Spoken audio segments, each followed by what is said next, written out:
It's absolutely great to be back. I'm one of those people who actually probably been slightly going mad over the last 2 years working from home all the time. So it's good to be back in the office, good to be back in doing this kind of thing again, speaking to people and catching up with people I haven't seen for a couple of years really. You know, you see people on Zoom calls, but it's not the same as shaking a hand and having a proper chat with them face to face.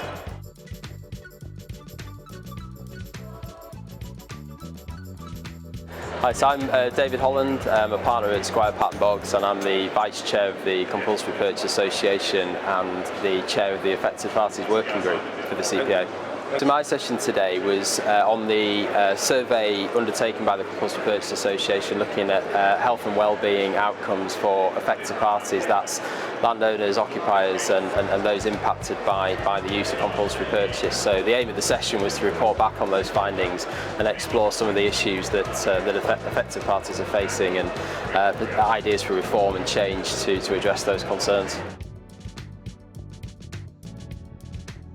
I'm John Sayer and I'm from Ardent Management and I'm also Honorary Secretary of the Compulsory Purchase Association, and I've spent the day here today at the annual conference here in Birmingham, and I think one of the really important things about today is that we were very keen as a committee to move the conference around. So we've historically always been in London and we're now coming here to Birmingham, to Millennium Point. I mean, particularly as we're sort of exiting hopefully the COVID environment, very good to see the sheer number of people who've attended in person today. Importantly, we've been able to offer this conference to people both in an in-person event and a hybrid event, so it suits both types of people in terms of those who are either unable or not quite comfortable with travelling. But critically, the agenda for today, I think, has probably been one of the best that we've ever actually put together for the conference. There's some real hot topics here at the moment, particularly looking at government reform, particularly on land value capture and how that might impact the valuation regime.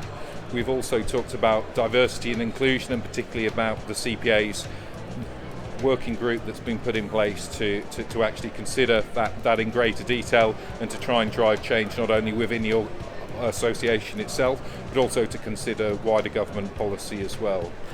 It's been a very helpful day here today. We've got a couple of sessions left later on this afternoon looking particularly at net zero, which I think is going to be absolutely fundamental and have a huge impact on particularly the infrastructure and the energy sector going forward. So all in all, it's been a fantastic conference and it's been a great day here in Birmingham.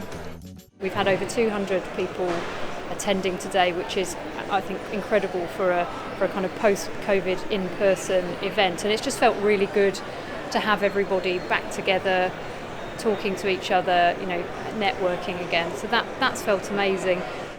We've heard first of all about the government's proposals for reform on compulsory purchase and particularly compensation reform, right from the horse's mouth, with the compulsory purchase policy lead at DLUC speaking. We've then had the kind of critical consideration of those proposals from across the disciplines in the session after that. And then in terms of those hard-hitting topics as well, we've explored the real challenges that are facing the electricity industry in getting us to delivering on the government's net zero project and precisely what work is going to be required for that. I mean, actually, if ever there was an area for reform, that does feel like one that's absolutely crying out for it, perhaps in contrast to some of the areas that the government has been focusing on, some might say. My name is Natasha Lamptey and I'm from CBRE.